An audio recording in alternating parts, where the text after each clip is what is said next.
So I just, for the hell of it, attempted to take the anode out of my hot water tank that's about 10 years old.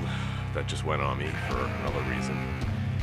Just beat the hell out of this thing with a hammer and a socket and a small bar, and I was able to get it. And now here we go. This is a 10-year-old anode out of an A.O. Smith hot water heater.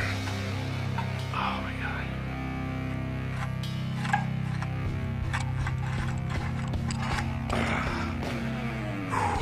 This is New York City water supply, so it's soft water, not very corrosive. Not too bad for a 10-year-old anode.